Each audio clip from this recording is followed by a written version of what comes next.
Hey, what's up? This is Brandon Simmons for BrandonSimmons.biz, and this is my weekly NFL column called Black Quarterback. And I'm just coming through to give y'all my picks for Super Bowl 59 this weekend. So, we have the Philadelphia Eagles taking on the Kansas City Chiefs in this year's Super Bowl. And first off, we got the Kansas City Chiefs. What's not to say about them except this may or may not be the same team as in previous years. Yes, they still have Patrick Mahomes. They still have zero ballot Hall of Fame head coach Andy Reid. You might as well just throw him in there, start building his statue right now. But this season they've been winning their games a lot more uglier than in previous years. A lot of one-score games, and including one tough loss in the regular season against the Buffalo Bills.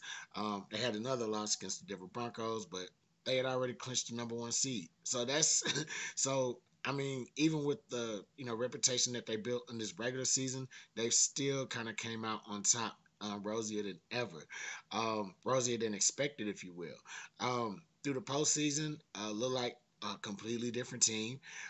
They beat the Texans, had 8 sacks in that game. Um, and then they escaped the Buffalo Bills with a very close win in that game. So once again, you know, compared to their regular season, their postseason was just spectacular. As for the Philadelphia Eagles, they've had quite a postseason run, mainly thanks to their defense. Their defense has generated 10 turnovers throughout this whole playoff run. And they also had a dominant win over the Washington Commanders last weekend the weekend before in the conference championship. And in addition to that, they had this guy called Saquon Barkley, who hasn't just been keeping things has been tearing things up for them in the regular season, but he's also done some damage to a lot of teams in the postseason, including nearly or probably did run for mostly run for 200 yards um, in the snow against the Los Angeles Rams. So both teams have had quite the postseason run. Um, for the Chiefs, like I said, postseason wise, uh, they've they they've played as they played the same way as they played in previous years, just a notch above what they've done in the regular season. So I mentioned in the regular season, a lot of bumps and bruises, literally throughout the regular season. They've had injuries to a lot of players. They lost Rasheed Rice for the entire season early in the year. They were without Isaiah Pacheco, um, for a good amount of time as well. So one of the things that's really just kind of kept this team together has been their front seven, and that's continued to be the case throughout this postseason. As I mentioned, they had 8 sacks against the Texans last week, so very very crucial defense. Let me see what I got. Yeah, not last week. Excuse me. 8 sacks against the Texans in the divisional round. They ended up, with just a couple sacks against Josh Allen in the Bills in a conference championship. So very tough defensive effort from the Chiefs, but also spectacular offensive effort as well. In that Bills game, Xavier Worthy, he had a big game of 6 catches for 85 yards to really just kind of hold things down offensively. For the Eagles, very as I mentioned, very tough. You know, very tough defensive performance this whole postseason. Um, 10 turnovers in both in all three of their playoff games, and really their defense has kind of held this team together, kept this team afloat whenever it feel like the offense will stall out. So this is especially true in the Packers game, their wild card game. It seemed like the offense, they got some points early on, but throughout the game, the offense really couldn't move. Probably because of the weather conditions had something to do with it. They couldn't get the ball through the air, and since they couldn't get the ball through the air, Packers defense is already kind of focused on Saquon Barkley a little bit, and they would kind of just try to stop him. Um, but not so. But in that game, in the wild card game, and in the Commanders game, they both generated four turnovers apiece. So, you know what I'm saying? It's still, a very effective and intimidating defense that they have on their side. So, um, with that being said, uh, I'm not even going to front. Like this was not a hard decision at all. I'm going with the Kansas City Chiefs for this game. So with it, it's a couple of things. So really, as I mentioned, the Chiefs, they had a kind of a bumpy regular season, not so much polished regular season as in previous years before. They really had to kind of just deal with some injuries and saying some other deficiencies. Um, saying on their team as far as like game plan or whatever or effectiveness, and I feel like they found ways to actually cover a lot of that up. So I mentioned the Rasheed Rice injury earlier. Well, they went out and they got DeAndre Hopkins, who just really kind of fit in into the system real nicely. And they got him at the trade deadline. So, what I'm saying, he'll be, comfortable within the offense by the time the postseason runs around. By the time the postseason comes around. And so with that being said, you see the postseason is here, and what I'm saying, guys are making plays, guys are stepping up.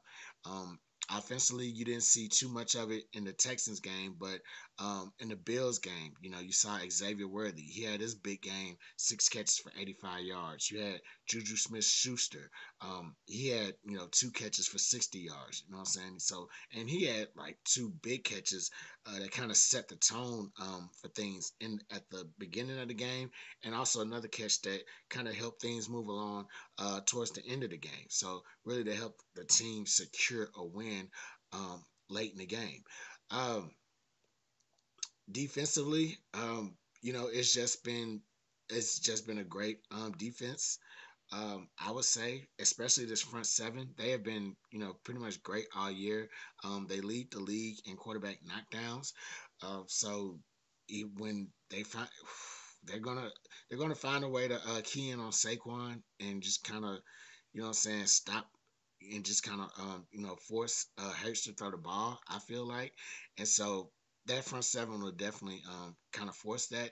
And in addition to that, once they do that and get that accomplished, they're gonna actually, what I'm saying, probably have some success in, what I'm saying, taking down Eagles quarterback Jalen Hurts. So I would definitely say this front seven is going to be a huge factor for this Chiefs defense.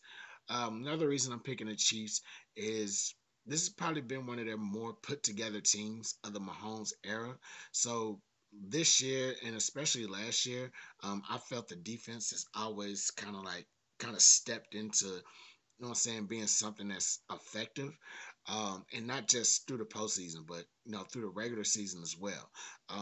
I never, since Mahomes been in, I never felt like they had, the greatest of defenses. I felt like, they'll make plays here and there, but it's just never been a consistent unit for me. And so especially this season, I feel like this team has relied upon the defense a little bit more, and they've really answered the call for that. And so I think that is really going to be beneficial for them.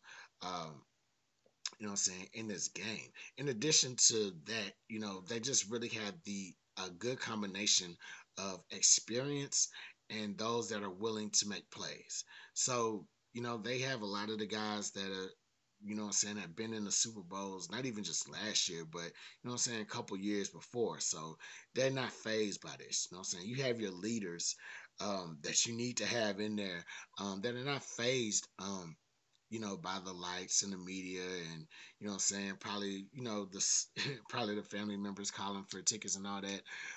They know what to do. They know that this is just, what I'm saying, another game, but another game that's going to result in the ultimate goal of getting a championship. So they know the stakes are at high. They know the stakes are high. They just know that that the preparation and the work has to be just as concise as any other game. Um, so yeah, they have the experienced players, but they also have like the newer players that are willing to make plays. So I mentioned Worthy. He came in and he had his big game last week. You know what I'm saying? And he's just a rookie. And when you had and he's not just any rookie. He's the rookie that set the combine record for running for his 40 time, running a 4.2. We are running a 4.2 in fractions and whatever, something really really fast. But you know what I'm saying, when you have a guy like that that has that speed, that's what I'm saying, has that mentality, that can be very dangerous. You know what I'm saying? They're willing to go out there, they're willing to make their plays, put it out all on the line. They're gonna be difference makers, and whether your team is, what I'm saying, coming home with a title, or if your team is like going home crying. So I definitely see that the Chiefs have the edge and advantage on that. As far the Eagles go, the Eagles are not going to get blown out by any stretch of the imagination. I hope nobody takes that way. They're definitely going to come in here and they're going to put up a fight against this Kansas City Chiefs team. Like I said, this is a rematch from just a couple Super Bowls before, and probably the real difference that they didn't have, that probably the real difference between then and now is the Eagles didn't have a 2,000-yard running back on offense, and their defense probably wasn't playing like their defense is playing right now. So I think when you combine those two things, or at least add on one of those things, when you add Barkley into the mix, you're gonna find a team that's gonna push this Chiefs team to the limit. We might. I don't think this is going to be a blowout at all. This might go into overtime. You know what I'm saying? And might be one of those long overtimes as well. So, um, yeah, I definitely could see this being a very close game. I could see this being a very tough game for the Chiefs. Um, you know, in addition to in addition to Saquon Barkley, the Eagles have Jalen Hurts and AJ Brown, who had 96 yards in his last game, and Dallas Goddard, Devontae Smith. All those guys. They got a bunch of weapons, so they're definitely going to give the Chiefs all that they're asking for. I just feel that this Chiefs team, with their experience and their recent solidifying of their defense in the past 2 seasons, they're just going to be a very very um, they're just going to be the same Chiefs team that's back to playing above their regular season level in the postseason.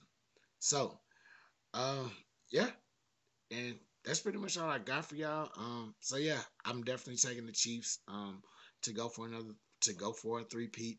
What I'm saying? They just have, I just feel like they've covered up a lot of they have pieces that are willing to cover up their injuries and deficiencies, and also they just have the experience, and what I'm saying, a combination of the experience and those new guys that are willing to go out there and just make the big plays.